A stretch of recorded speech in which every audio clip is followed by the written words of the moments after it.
بسم اللہ الرحمن الرحیم۔ بھوک۔ اس کی جوانی ڈھل گئی تھی کچرے کے ڈھیر سے پلاسٹک، لوہا اور ردی چنتے چنتے۔ گو کہ کام مشقت والا تھا، مگر رزق حلال کمانے کے لیے اٹھائی گئی مشقت بھی مومن کے لیے عبادت کا درجہ رکھتی ہے۔ یوں ہی اس مرد مومن نے بھی اپنی مشقت کو عبادت سمجھ رکھا تھا۔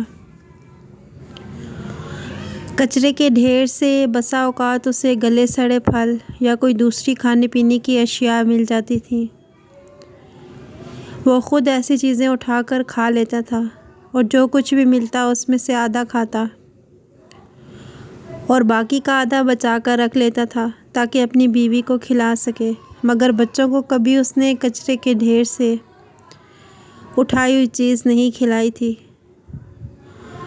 اس کے ساتھیوں نے ایک بار اس سے پوچھا تھا کہ تم کچرے سے اٹھا کر جو بھی چیز کھاتے ہو آدھی بچا کر کیوں رکھ لیتے ہو؟ کیا بچوں کو دیتے ہو؟ اپنے ساتھی کا سوال سن کر وہ مسکرایا اور مسکراتے ہوئے جواب دیا کہ باقی کا آدھا بیگم کو دیتا ہوں، بچوں کو کچرے کے ڈھیر سے اٹھا کر نہیں کھلاتا۔ میرا خود سے عہد ہے کہ بچوں کو محنت سے کما کر کھلاؤں گا۔ گلا سڑا بچہ کچھا اٹھا کر یا مانگ کر نہیں۔ اس کا جواب سن کر اس کے ساتھی نے مشورہ دیا کہ پھر جو کچھ بھی ملے پہلے خود نہ کھایا کرو، جا کر بیگم کے ساتھ مل کر کھایا کرو۔ ساتھی کا مشورہ سن کر وہ ایک بار پھر مسکرایا اور مسکراتے ہوئے جواب دیا کہ بیگم کے ساتھ مل کر نہیں کھا سکتا۔ اس کی دو وجوہات ہیں، ایک تو بیگم کے لیے اچھے ذائقے والا پھل یا چیز لے کر جاتا ہوں اور دوسرا اس پھل یا چیز کا خراب حصہ میں کھا لیتا ہوں تاکہ میری بیگم کو نہ کھانا پڑے۔ تیسری اور سب سے بڑی وجہ یہ ہے کہ ہر چیز پہلے اس لیے کھاتا ہوں تاکہ اگر اس پر کوئی زہریلی چیز لگی ہو تو اس کا نقصان مجھے ہو اور میری بیوی بچ جائے۔ اپنے ساتھی کی باتیں سن کر دوسرے دوست حیران رہ گئے تھے۔ اس کا نام اختر شیر خان تھا۔ اس کی عادت تھی کہ وہ ہفتہ بھر علاقے میں گھوم پھر کر کچرا کنڈیوں سے لوہا، پلاسٹک اور ردی وغیرہ جمع کرتا رہتا تھا۔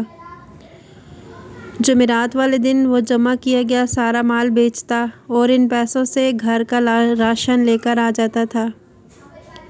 پچھلے چند سالوں سے مہنگائی چگنی رفتار سے بڑھی تھی، جبکہ اجرت وہیں پر کھڑی تھی، لہٰذا گھر کا چولہا جلتا رکھنے کے لیے سارے گھر والوں کو کچھ نہ کچھ قربانی دینا پڑی تھی۔ فیصلہ یہ ہوا تھا کہ اب بچوں کو 3 وقت کی روٹی کی بجائے 2 وقت کی روٹی ملے گی، جبکہ وہ دونوں میاں بیوی 2 وقت کی بجائے 1 وقت کی روٹی کھائیں گے تاکہ بچوں کا پیٹ بھر سکیں، ورنہ اتنی محدود آمدنی پر چولہا جلتے رکھنا ممکن نہیں تھا۔ آج کل کے اس دور میں کڑی محنت کے بعد بھی ایک مزدور کے گھر میں کئی بار فاقہ ہوتا ہے۔ اس کے ساتھ بھی ایسا ہی ہو رہا تھا۔ کئی بار بچوں کو پورا دن بھوکا رہنا پڑتا تھا اور بھوکے بچوں سے نظریں نہ ملا پانے کی وجہ سے اختر سارا دن گھر نہیں آتا تھا، بلکہ وہ دہلیز سے باہر چھپ کر انتظار کرتا رہتا تھا کہ بھوک سے بلکتے معصوم بچے جب روتے روتے تھک کر سو جاتے تھے تو پھر وہ چپکے سے اپنے گھر میں داخل ہو جایا کرتا تھا، کیونکہ بچے جب اس کو گھر میں دیکھتے تھے تو زیادہ رونے لگتے تھے۔ 2 سال پہلے کی بات ہے، ایک بار جمعرات والے دن اختر اپنا جمع شدہ سامان بیچ کر گھر واپس آ رہا تھا کہ 4 ظالم ڈاکوؤں کے ہتھے چڑھ گیا۔ ڈاکوؤں نے اس کی رقم چھیننا چاہی تو اس نے مزاحمت کی، کیونکہ اس کو ہتھیار سے زیادہ تکلیف بھوک سے بلکتی سلگتی اولاد کی آہوں اور اس کی سسکیوں کی تھی۔ اس وجہ سے اس نے ڈاکوؤں سے مزاحمت کی اور اس کی مزاحمت کی وجہ سے ڈاکوؤں نے اسے جان سے مار کر اس کی جیب سے 450 روپے نکال لیے تھے۔ شاید پچھلے 5 سالوں میں پہلی بار اس کی موت پر اس کے گھر والوں کو 3 ٹائم کا پیٹ بھر کر کھانا نصیب ہوا تھا، مگر اس کی موت کے بعد اس کے گھر میں ایک وقت کے لیے بھی چولہا جلانا ناممکن ہو گیا تھا۔ اب گھر کی بڑی بیٹی نے اپنی والدہ کے ساتھ مل کر اپنے گھر کی ضروریات پوری کرنے کے لیے محنت مزدوری شروع کر دی تھی، مگر جلد ہی ان ماں بیٹی کو اندازہ ہو گیا تھا کہ شریف عورت کے لیے رزق کمانا اتنا آسان نہیں ہے جتنا آسان وہ سمجھ رہی تھی۔ لہٰذا پھر رزق کمانے کی بجائے انہوں نے لوگوں کے گھروں میں کام کرنا شروع کر دیا۔ ان میں سے بھی ایک گھر کا مالک درندہ صفت نکلا۔ اس نے معصوم یتیم بچے کی عزت سے کھیلنا چاہا اور ناکام ہو جانے پر دونوں ماں بیٹی پر چوری کا الزام لگا دیا۔ اہل علاقہ اور چند دوسرے بھلے لوگوں کی وجہ سے ان کی جان پولیس سے چھوٹ گئی، مگر ان کا اعتبار جاتا رہا تھا۔ اب ان سے کوئی بھی کام کروانے کے لیے تیار نہیں تھا، یہاں تک کہ جوانی کی دہلیز پر قدم رکھتی یہ بچی 4 روز سے فاقے کی حالت میں رہنے کے بعد مر گئی۔ لوگ سچ ہی کہتے ہیں کہ عورت فطرتاً ماں ہوتی ہے۔ جب بچی کو اپنی موت سامنے نظر آنے لگی تو اس نے اپنی ماں کو مخاطب کر کے وصیت کرتے ہوئے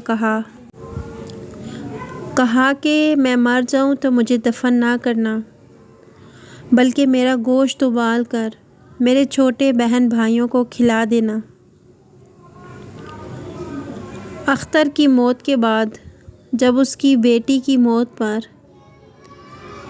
اس کے بچوں کو 3 وقت کے لیے پیٹ بھر کر کھانا ملا تو وہ معصوم بچے اپنی معصومیت سے اپنی ماں سے اپنے بہن بھائیوں کے نام لے لے کر پوچھ رہے تھے کہ ماں اب فلاں مرے گا تو ہمیں ڈھیر سارا کھانا ملے گا، پھر جب فلاں مرے گا تو ہمیں پھر سے ڈھیر سارا کھانا ملے گا۔